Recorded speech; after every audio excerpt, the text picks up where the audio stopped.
Hello everyone, Dividend Enjoyer here, and today I'm going to be doing a stock analysis video on Prologis, ticker symbol PLD. Prologis currently trades for $107.85. Its past year performance is negative 17.02%. The market cap of Prologis is $99.89 billion. The PE ratio is 32.58, and the annual dividend yield for this stock is 3.56%, which is pretty decent. Next, we have some of what analysts think about Prologis stock.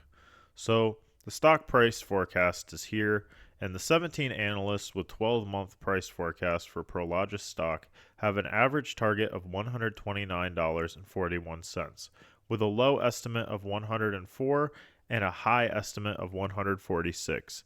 The average target predicts an increase of 19.99% from the current stock price of $107.85, meaning that the average analyst stock price for 1 year out from Prologis, for what they're estimating the stock will be worth in 1 year, is about 20% higher than what the stock is trading at now. So this is usually a good sign if you're thinking about getting involved with Prologis. You want analysts to be bullish on the stock.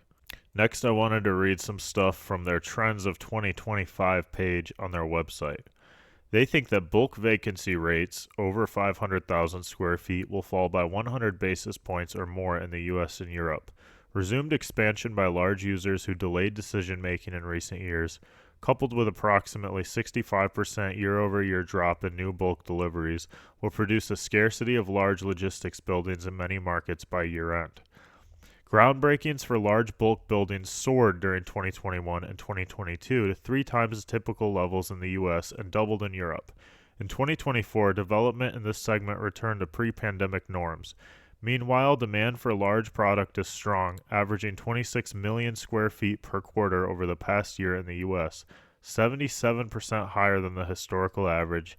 In other size segments, net absorption averaged 4 million square feet, 83% lower than the historical average. So they're saying there's demand here. And they also say strengthening business conditions should lead to the return of large logistics users and allow for sizable space expansions. Bulk markets set to experience material declines in vacancies include Dallas, Atlanta, and the Inland Empire. In case you guys didn't know, the Inland Empire is actually in Southern California. I looked it up. But moving on to the next point, sorry to get off track there. I was just really confused at that. They say a wave of M&A in the freight industry will drive technology investments in the next wave of expansion. A favorable regulatory landscape, potential downward pressure on interest rates, and a significant dry powder will drive a new wave of deal making in 2025. A steady growth profile will entice logistics companies to pursue acquisitions to expand market share in the absence of major tailwinds. Global deal volume in the freight industry reached $7.8 billion as of Q3 2024, compared to $13.1 billion in 2023, and we expect it will eclipse that number in 2025. Investments in technology. Whether through direct acquisitions of tech companies or acquiring businesses with advanced logistics capabilities, can improve space utilization and fleet efficiency. Integrating artificial intelligence and machine learning will further enhance supply chain execution, positioning companies to capitalize on the sector's evolving demands. So they're basically saying that like AI is going to make all of these companies a lot better, and because these companies are getting better, they're going to need more warehouses because they're going to have more money and they're going to want to grow more. And so they're going to have the warehouses to give these companies. So they're going to make more money because these companies are going to make more money because their business is based on logistics companies doing well. Because when logistics companies do well, they have more money. And when they have more money, they rent more warehouses. So they think that AI is going to be something that's going to make logistics companies do better. I think they also said that they expect, easier regulations and stuff like that to also help them a lot. And they think that logistics companies are going to get a little bit more risky or be willing to take on more risk because there's going to be less risk of regulations and things like that. Like they think that there's going to be more opportunity in terms of that, and the interest rates also slowly going down. So I kind of agree with this thesis. I think it's interesting that Prologis has this research just available. I've never heard of this company. I just kind of looked it up and thought, oh well, that could be an interesting video. And I'm actually thinking about investing in this company. So we'll see what the DCF valuation says. But this is a very compelling and interesting sort of company that I'm looking at here. Calculated a weighted average cost of capital for Prologis of 6.15%. I found this by taking the total value of the debt and the market cap. So you have an equity weight and a debt weight. And then I calculated the cost of equity using CAPM with a risk-free rate of 4.79%, the beta of Prologis, an average market return of 7%. So the cost of equity is 7.199%. Then the cost of debt after tax here is 2.541%. And then once we have the weight of each, we multiply these costs by the weight as well. And then we get a weighted average cost of capital of 6.15%. Cash flow portion of the video where I find a value for the stock. And I have to say, guys, I've been doing a lot of valuations, and the majority of the time I have really negative things to say. But I don't know. This seems so undervalued for what it is. Just, again, not financial advice, just entertainment. But I'm looking at this for me, and I'm thinking I might have to buy some of this stock because it just seems so undervalued for what it is. And I think with this new administration, this might be like an easy home run, honestly. This might be like one of the most like surest, easiest things to like just buy and not think about, just because this isn't a stock where there's like risk that they don't find a certain technology or the expectations are like crazy. No, this is literally they own a bunch of warehouses.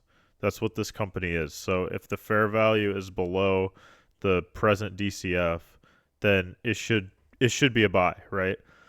And if logistics companies do better, then this stock makes more money. So I'm kind of thinking that this stock might be a buy. I might put like $500 into this stock. I'm thinking about it now. Because I could probably buy 4 shares. Well, I could probably buy just 5 shares actually. And get like, yeah, I mean, it's 10% upside. That's pretty good. And it just gives a dividend forever. So this is kind of my jam right here. I mean, seems like the debt weighting isn't too crazy either, and they operate in a bunch of different countries. So this could be really good. I mean, if the new administration is more friendly about logistics and about warehouses and real estate, I think that the trends are good for Prologis. I understand why, some analysts don't like them and some do, but just judging from the free cash flow growth, and I understand it's not going to be positive free cash flow growth forever, but I mean,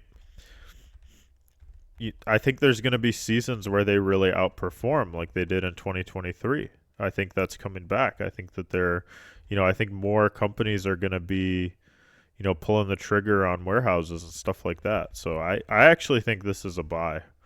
Because 7% doesn't seem that crazy for free cash flow growth for this. Maybe 5%. That's probably like less greedy. But even at 1%, it's a sell. 2. Let's see where the break even kind of. Okay, it's about at 3%. If you think they can grow free cash flow by more than 3%, then this is a buy. This is on average, okay? Obviously, the near term matters more, but if you can kind of hold out, I mean, I mean, even if you get 4%, that's a 10% gain. Like what? Look, I think 5% is totally reasonable. I think 7%. Maybe you're getting like greedy, but I really think it'll be at least 4%, right? I mean, it has to. I mean, even at 3.5%, there's upside. Guys, I'm gonna be honest. I think this may be the best stock. Okay, it's not the best stock I've reviewed, but I think this is actually like pretty undervalued, guys. I don't know. What do you guys think? Let me know. I mean, I'm like really enamored by this stock because I don't Like usually with stocks like this, they're really simple to understand. Everyone's kind of made these models, so the stock is always slightly more than what the fair value is because people can understand it so easily and quickly, and there isn't a lot of demand for the stock, right? But this one is like it seems clearly undervalued in my like unprofessional opinion. I just don't you don't see that a lot, you know? Like even at a 3.1%, you're still getting upside to the fair value. And like over time, I think that they could grow the free cash flow because rent is probably going to go up. I've never heard of rent going down, and their rents are for long terms. So yeah, this might be my next big buy because I like really secure, safe dividend stocks that pay me a lot, and then I can use those payments to buy growth. But I have to look. I have to look back at the Amazon video before I make like a decision because I'm gonna throw some more money in. This looks pretty good though, guys. Um, this has significant upside. It's either gonna be this Amazon or Meta, but I might get a little bit of this just so that I have a constant reminder of where it's at and I can make content on it too for my personal portfolio videos. But I don't know. I think this is actually undervalued. Huh. But anyways, guys, let me know what you guys think in the comments down below. I know I've been rambling for a while. This is my video on Prologis. I think it's a buy. I might be adding some to my personal portfolio, so stay tuned for that.